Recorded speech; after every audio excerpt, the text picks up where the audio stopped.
La sorcellerie tue la grandeur dans les vies des gens. Est-ce que vous êtes avec moi? Vous me suivez, non? Les gens, premièrement, la sorcellerie travaille beaucoup avec le sang. Vous vous souvenez, non? En fait, dans le sang duquel nous sommes venus, dans nos familles, il existe des combats qui ne sont pas liés à tout le monde, qui sont liés au sang duquel nous sommes venus. Tu me comprends? C'est comme ça qu'il y a des familles dans lesquelles le mariage, c'est un problème. Il y a des familles dans lesquelles le travail, émerger comme ça, c'est un problème. Il y a des familles dans lesquelles les gens ont la facilité d'aller chez des féticheurs, mais ils ne peuvent pas devenir des hommes de Dieu. Il y a des familles dans lesquelles la maternité est un problème. C'est un problème dans leur famille. Il y a des familles dans lesquelles avoir l'argent, c'est difficile. Maintenant, regardez comment les combats de sorcellerie font. Quand tu viens d'une famille comme ça, tu vas remarquer que sans fournir beaucoup d'efforts, les sorciers t'attaquent en fonction du combat de la lignée. Vous me comprenez, non? C'est comme s'ils savent que dans leur famille, il n'y a jamais eu de millionnaire. Tout le monde est mort pauvre. Maintenant, si toi, tu commences à monter dans les affaires, tu commences à avoir beaucoup d'argent, ceux qui te combattent, il suffit simplement qu'ils lisent les informations qui sont dans ta lignée. Ils savent que lui n'a pas le droit d'avoir beaucoup d'argent. Et tu vas voir que chaque fois que tu veux monter, il y a comme une force qui te combat. On te combat en fonction des informations qui sont là. Mais maintenant, quand vous croyez en Christ, hein, je vais vous bénir. Quand vous croyez en Christ, vous êtes devenu une nouvelle créature. Les choses anciennes sont passées.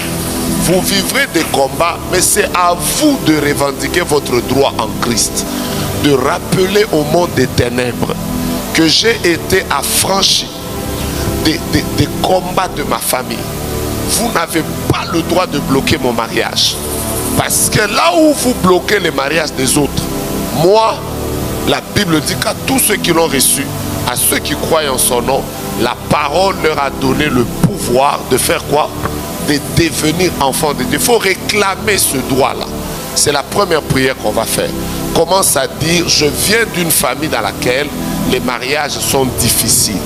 Mais moi, je proclame que la sorcellerie ne bloquera pas mon mariage. Je viens d'une famille dans laquelle les gens ont difficile à toucher au bébé.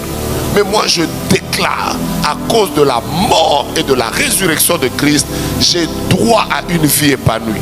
Quelqu'un me comprend? Je viens d'une famille dans laquelle le divorce fait partie de nos combats. Du combat qui est lié à notre sang. La mort précoce fait partie des combats de mon sang. Mais je demande à Dieu, à cause de Jésus-Christ, qu'il m'accorde la victoire. Réclamer ce droit en Christ. C'est comme ça qu'on vainc les combats de la sorcellerie. Ça vous combat en fonction des informations enregistrées dans votre lignée. Dans ce que je vous dis là, hier, quelqu'un m'a dit ça. Quelqu'un m'a dit ça hier.